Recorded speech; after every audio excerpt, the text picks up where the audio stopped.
Sales doesn't need to be hard or overcomplicated. That's not my way of saying that sales is easy. Rather, I'm saying that you can have a successful career in sales if you develop a process and execute on it consistently. This channel is dedicated to what a sales process framework could look like and showcasing the different best and worst practices around the different steps of a sales process. The intention is to publish short weekly videos that are easily digestible with clear action items so that you can begin using them today. Welcome to Sunday Sales Staples.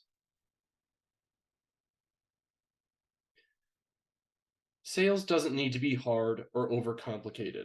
That's not my way of saying that sales is easy. Rather, I'm saying that you can have a successful career in sales if you develop a process and execute on it consistently.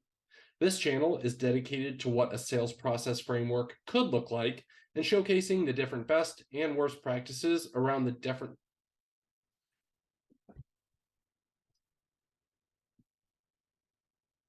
Sales doesn't need to be hard or overcomplicated. That's not my fuck.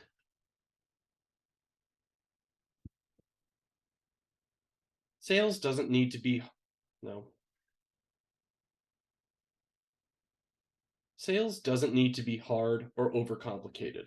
That's not my way of saying that sales is easy. Rather, I'm saying that you can have a successful career in sales if you develop a process and execute on it consistently.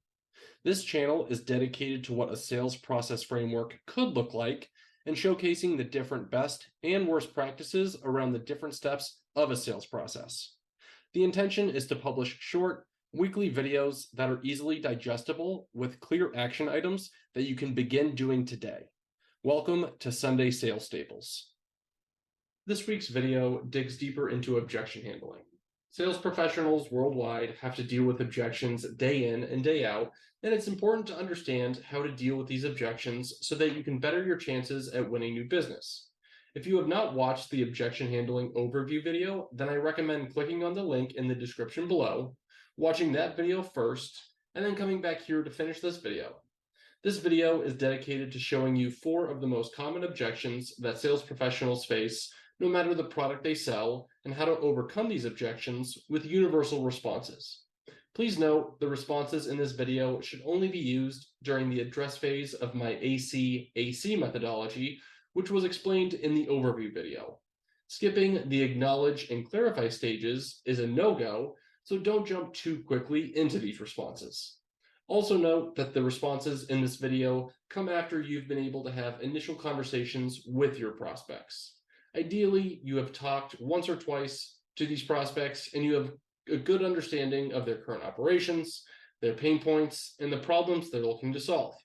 There are other common objections that occur during cold calls when a prospect is just trying to get you off the phone, and I will cover those in a separate video. With that said, let's jump into it. When you're trying to sell someone something, it likely doesn't come for free, and the most common objection you will face is around price. A prospect may say, "This is too expensive," or "I don't have a budget for this." Ideally, you are able to extract enough information to craft an ROI statement before the prospect gets to this point so that your response could be something like, "You mentioned that you were losing $10,000 per month because of your current operations. Our service fee of $5,000 per month means your return on investment is $60,000 per year." Or you could also say, "Considering your current state, our service actually reduces your capital expenditure by 50% annually after implementation." It is important not to cave and offer discounts at the first mention of price being too expensive, because obviously your prospect will try to get the best price possible, but if you offer a discount right away, then your prospect may drive for more concessions from you and your company. We will talk more about this in a separate video around negotiations, so stay tuned. Another objection that you will hear commonly is, "Our company doesn't need this solution," or "We're doing just fine with our current operation." This is where you need to dig into your bag of value propositions and determine which one will resonate most with your buyer persona. If your prospect is focused on operational efficiency, a response could be something like, "Company saw a 30% reduction in," this is where you insert an operational metric, "within 90 days after implementing our service."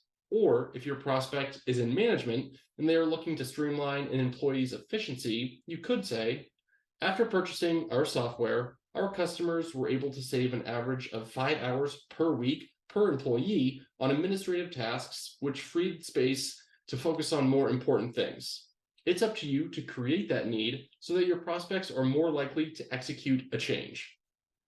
Another common objection sounds like, now isn't the right time for us, or we have so many things on our plate that we can't necessarily take a bite on this until next year.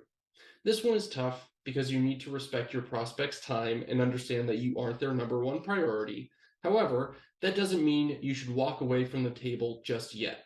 Remember, you're the one who needs to close the gap between their current state and what their future state could look like by reminding them of the value they will get from your product. If a prospect tells you now isn't the right time, you could respond with, during our initial call, you told me that you are personally wasting 10 hours each week on HR-related tasks. Our software eliminates those tasks for you so that you can get back to doing more important work. Or you could say, if you continue with your current operations for the next 6 months, you will waste $30,000 from your budget on non-revenue generating tasks. An investment in our solution not only gives you that $30,000 back into your budget, but our platform's users have actually seen an average 10% increase in monthly revenue because of it. Bridging the gap between a current state and a future state is helpful because it paints a picture for your prospect, potentially in a way that they haven't thought of it before. And the final objection that I want to cover today is around competition. You might hear your prospect say, we're already working with one of your competitors, or we're also talking to one of your competitors about implementing their product. If a prospect is already working with one of your competitors, then that's actually a decent scenario. It means that they already see the value in your solution, and now you just need to try and win the business away from your competitor. A common response to this objection is, what made you implement the competitor's solution in the first place? What are they doing well, and what could be improved? This is where you listen to your prospect's response and note any differences between your competitor's product and yours. You might already be familiar with how the competitor operates and where they're falling short, so you could actually come back and say something like, I was recently on a call with another business who is also using this competitor, and they mentioned that the competitor wasn't able to deliver the insights that they had initially promised during implementation. How has this affected you and your operations? Ideally, they have had the same issue, but if not, that's okay too, because you can still pinpoint the differences between your product and the competitors. Now, if your prospect doesn't already have a solution like yours in place, but they are talking to a competitor, then your response could sound something like, what has the competitor mentioned that you have liked? What are they potentially missing that you would like to see? And if all things were equal, what is going to make you choose one over the other? This is where you continue extracting more information from your prospect so that you're better set up for success when it comes time to give them a final proposal. That wraps up this week's overview of handling common objections, and I appreciate you checking out the video.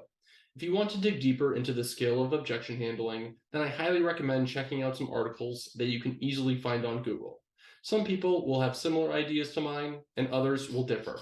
But at the end of the day, it's up to you to craft your own responses to these objections, and I do hope there were some key takeaways that you can begin using today.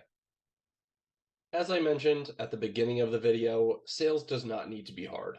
While sales is becoming vastly more complex with metrics and data, your process does not need to be so convoluted that it isn't easily replicated. Keep coming back to the channel to learn more about how to simplify your process and win new business. And feel free to email me at sundaysalestaples@gmail.com or reach out on Instagram at sundaysalestaples. Thanks again for stopping by, and I'll catch you next week.